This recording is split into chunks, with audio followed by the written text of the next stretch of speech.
Hey everyone, my name is Victor, and today I'm going to be. This is actually my very first. This is my first YouTube video, tutorial video, and I'm super excited to share something really special with you.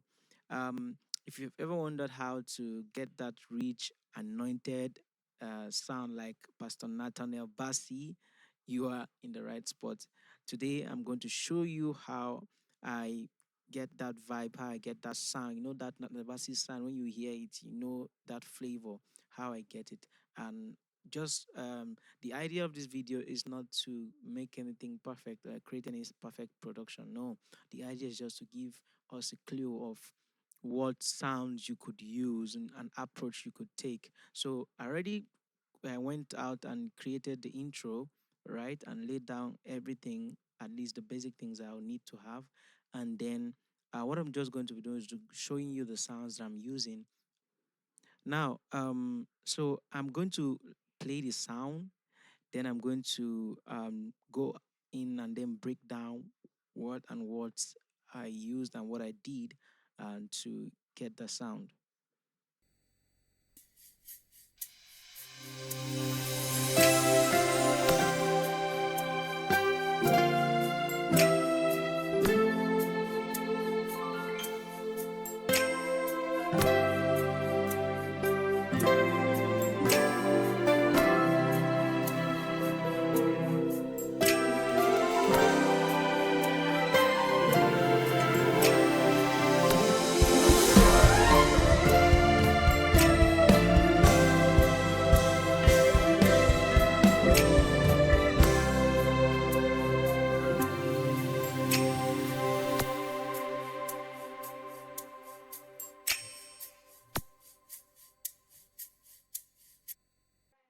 All right, guys. So that's the sound. That's the you heard it here. How get that vibe, that Nathaniel Bassey's vibe. So I'm just gonna go in and explain my process right quick. So here you can see, for those of us who maybe I don't understand the reason why this is like this, you can see my tempo at 110. And the reason why I keep it at this is because I know there's another way to go about this, um, which is to just a moment, which is to change this 4 to 4/8 and then keep your tempo at 55 like I wanted here. But I'm doing 110 because the idea is 110 divided by 2. So I'm having that because I want the tempo to be a little bit more faster so I can play following the metronome, and it's a bit easier that way than trying to play very slow tempo. It's really difficult to get a good playing with very slow tempo sometimes. So usually I'll start my productions with the loop most times, not every time. So there's a guy on YouTube. His channel's name is Loops and Stem. This particular loop is from his channel. It's one of his free packs that I got some time back. Now what I do is that I always create I some mostly create my own loops. And if I'm going to use maybe a royalty free loop like this, I am going to I'm going to I'm going to add to it and to make it fuller, depending on the song. If the song is more traditional, like more African, needing more movements, then I'm going to create more loops to add movements and stuff, make it bigger. But for the purpose of this tutorial, I just left it for this one, just single. And normally, another thing I'll do is that I'll go in and I'll chop it to like a bar and then duplicate. It's easier for me to move around that way. All right, guys. So now moving on to the. So this is what the loop sounds like. Just the loop.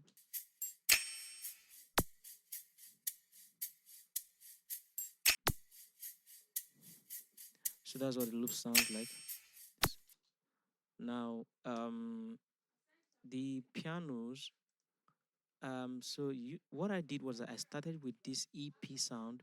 This is a sound from Mo- my Yamaha Mo 8 hardware that I have here. So this is where the sound is from. This is what it sounds like. Just an EP sound. I just pick it up. And like I said, the idea was just to move fast with the production idea so that I don't waste time.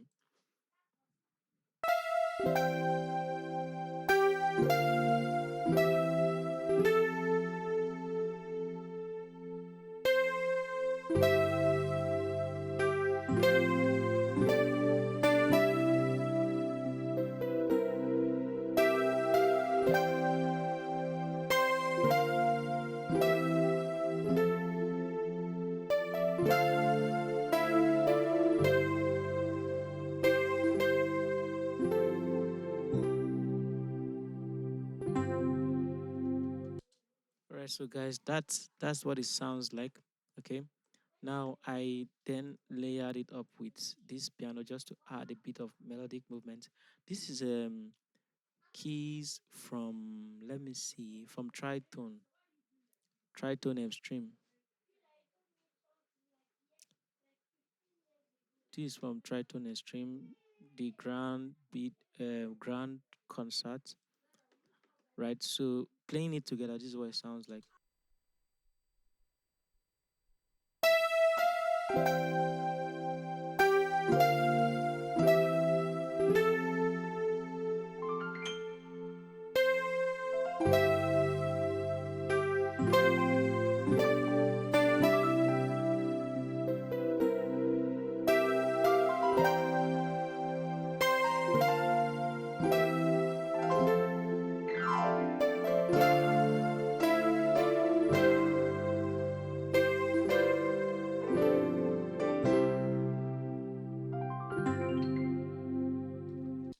So that's what playing those two sounded like. Then I added an organ. Then this organ sound is from,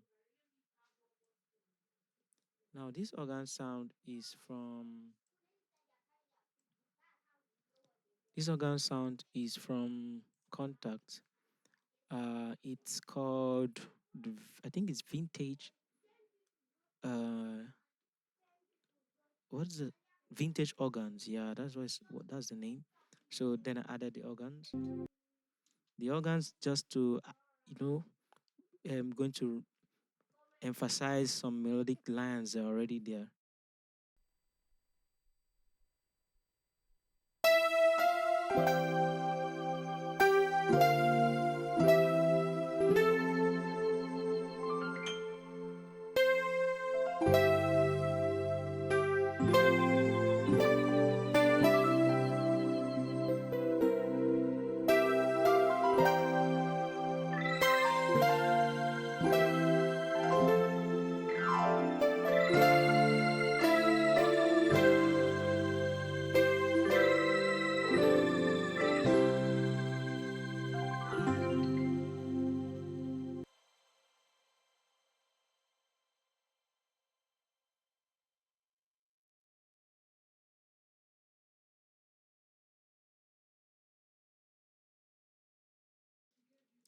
Okay, now so after that organ, I then added bells. Don't forget the home sphere you're seeing here. I think the bells is from Xenology. Yeah, D50 Fantasia. So hear what it sounds all together.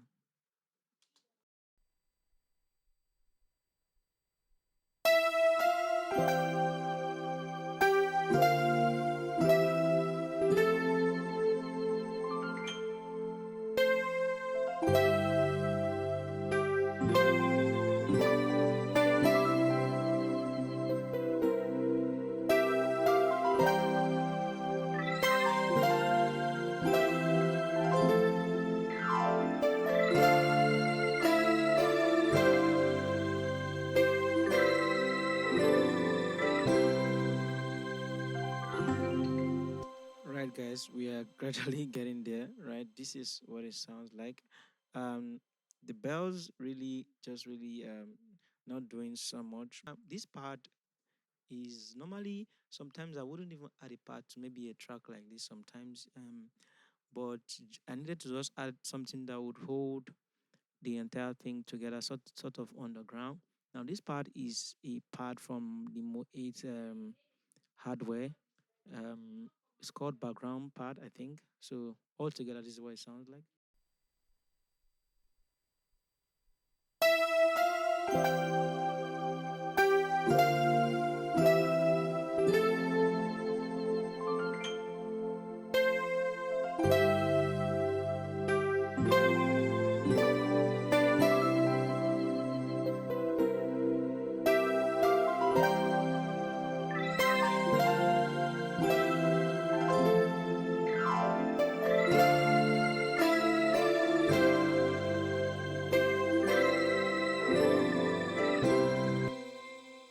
All right, guys. So that is what it sounds like.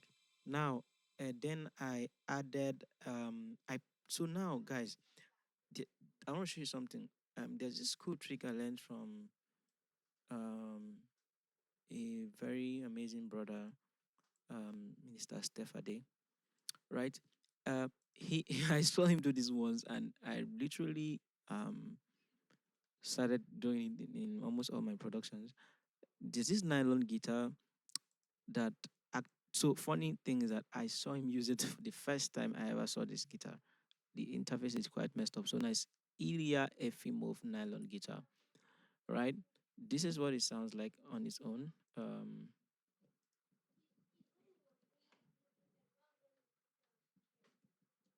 Uh, I can't seem to get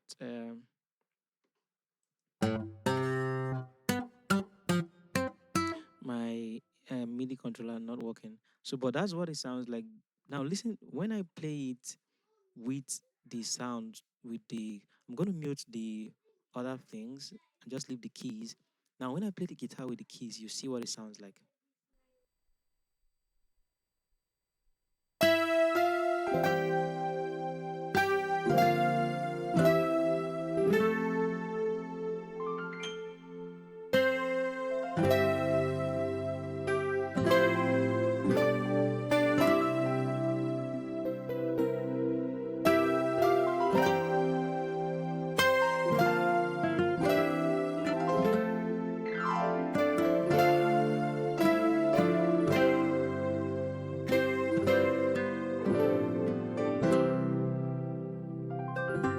Right, so you hear how the nylon guitar sort of brings out the beauty of the keys, adding like a movement around it and another texture that in a way makes it wider and bigger, right? So then let me bring other things together. Now I added a tubular bell. A tubular bell, basically what it sounds like is this is it. So that sound is from Xenology, tubular bells from Xenology. Now then I added these transition parts in the beginning, at the beginning of the production. The transition part is from Omnisphere. Omnisphere is Omnisphere. And right, so let me show you guys what it is. The name of the pad, I think is Sheen, something Sheen. Um, right, guys. So it's called Agape Sheen. So the easiest way to get it is to go to Paths and String, then Agape Sheen. That's the sound right there. So use it basically as a transitionary um, element to introduce another part, right? So this is what it sounds like. So this swells into the song starting and just use it for movements and stuff. Now I have I have that in strategic places where I want to create that movement. Now I have a synth here from so I use a lot of cog for synths and they have cool sounds. Guys, if you're low on budget, you can check out cog. They have amazing sounds in cog. So this is smooth sine lead. So basically that's what it sounds like. So now when I this is what I played.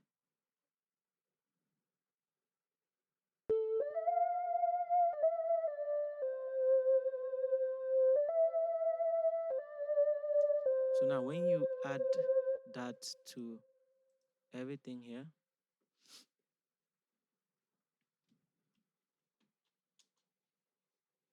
with the guitars.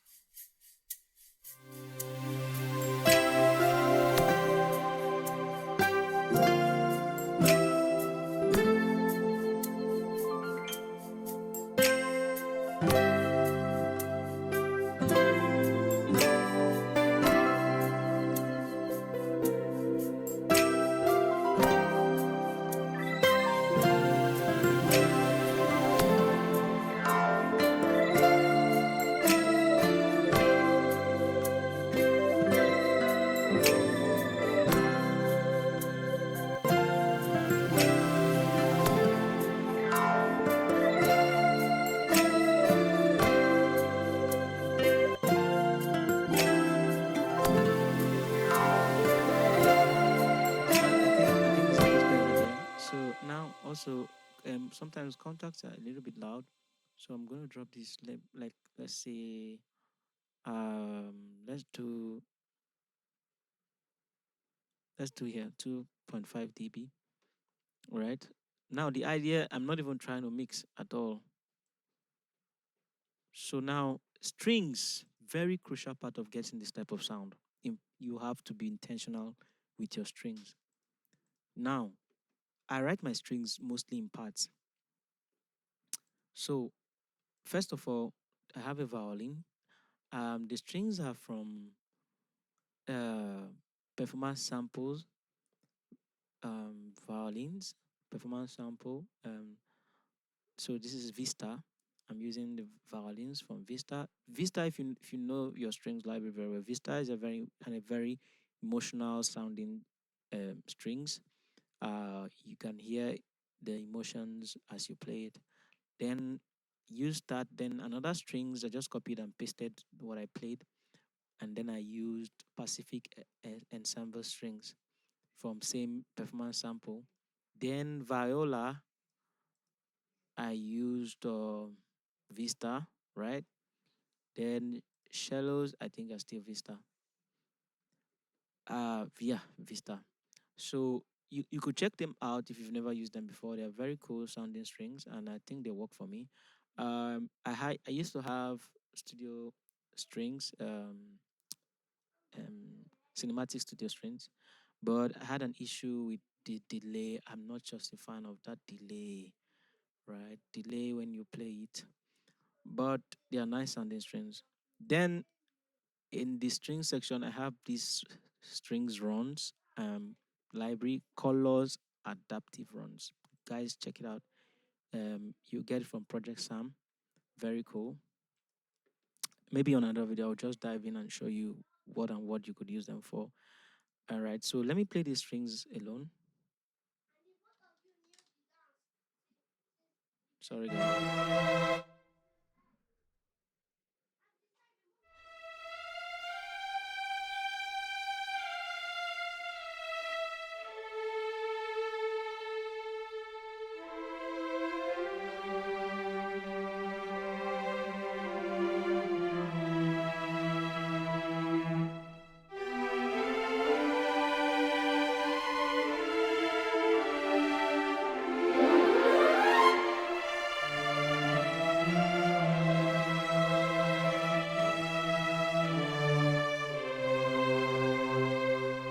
Right, guys. So that's what the strings sound like. Now I know alone, uh, some you might feel like, oh, what's that melody? But now when I play it in context of every other thing so far, this is it.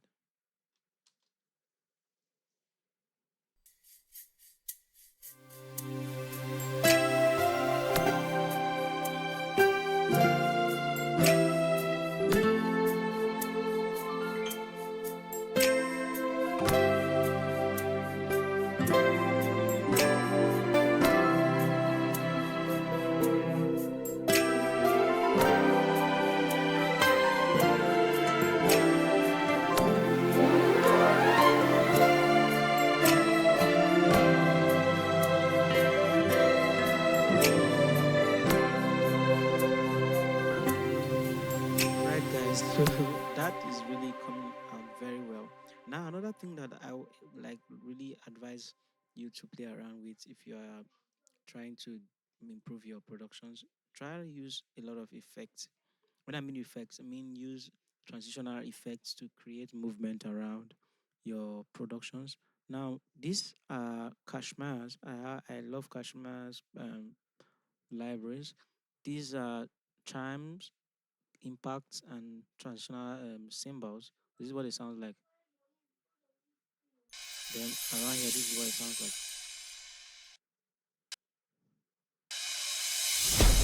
That to create that heat to show that yeah, there's a new introduction or we are climaxing on the intro or something like that, just to create that big movement, right? You hear this in a lot of worship and most Nathaniel Bassey songs too, right? So this is now the mix engineer would go in and mix these things to blend more properly, right? I mix, but most times when I'm working and maybe I'm the producer and also the keyboardist and everything, working with the minister, what I do is that I always source it out to a mix engineer to look at it, then send it out to a mastering engineer. Now, by the end of this video, I will also give you like s- give you tell you how to go about it if you are trying to produce for an artist for a live event. So those are two different things. Right, let's go on. So now I am not a drummer, I'm a keyboardist, right? But I'm not a bassist also. Usually I like all these things played live if I'm going to use this professionally. For a track, I'm going to send it out to my bass guy, my lead guy, and my drummer, and or they meet me up in the studio and we record everything but ahead of time they would have gotten the stems to rehearse and listen to the parts I played, and because everybody has to follow the parts, and if there's any new suggestions, we meet and we talk about it or discuss about it. So why don't you play this here, why don't you do it like this, and we see, oh yeah, it makes sense, and then we do it. Now, so I'm just going to play the drums. I'm just going to show you the bass is from the Mo 8. I'm not really a good sounding bass, but I just had to suffice for this video. Now the drums, this particular drums is from Superior Drummer 3. The library I think is Gospel EZX. Yeah, that's the library. I'm just using the default library. Um, let's see. I'm just using the default library. Let me see Gospel Quartet, Modern Life. Let me use Modern Life and see what it sounds like.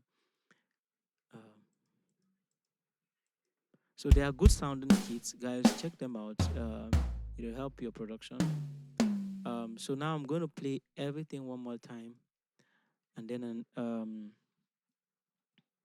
so guys, before before I play, now if you're producing for a live event, yeah, go ahead, produce all your tracks, send the stems out, bounce them out, send the stems out for the musicians to listen to it.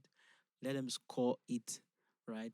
Let the musicians score it. So I prefer that than use depending on the load so much on the concert day, because sometimes this equipment fail and then everything goes bad, right? So, but if you know the songs, if the instrumentalists have scored the song very well, now they can play it, then you can bring them back in for post production and all. Now, in the next video, guys, I would probably maybe flesh it out or give you another idea on how to do the same thing. So now let's listen to this.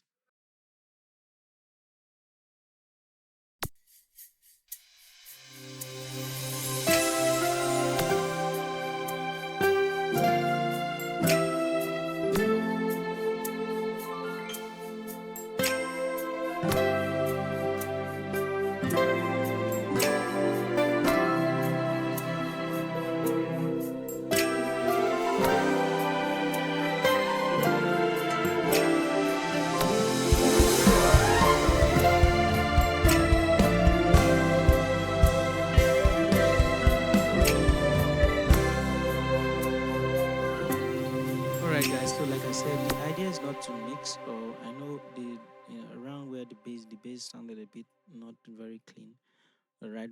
Because I'm not really thinking about it right like that. I'm not really It's not a priority for me because if I want to get bass, I'll just send it out for my bass guy to play. But this is just to give you an idea how to get that Pastor Nathaniel Bassey's feel. Really, all this needs right now is to just have Pastor Nat's voice, and then we are all fire to go, and that's it. So guys, thank you so much for watching to this time. Thank you for ahead of. I want to thank you ahead for subscribing, and for liking and for sharing and for clicking the notification button so that when next I put the video, you will see it. I'm going to try to put these videos every week to help. To, as much as I can to help and also to share my own ideas. I've been meaning to do YouTube videos for a long time, but right, I'm starting now. It's never too late, right? So thank you guys so much for your support. And if there's anything that you think I can do better, please comment down below and I would really be glad to hear from you. Also, sorry, my face can't really show now because I don't have the setup for it, but very soon, guys. Thank you so much. And just let me know what you think I should do next. And God bless you. Bye.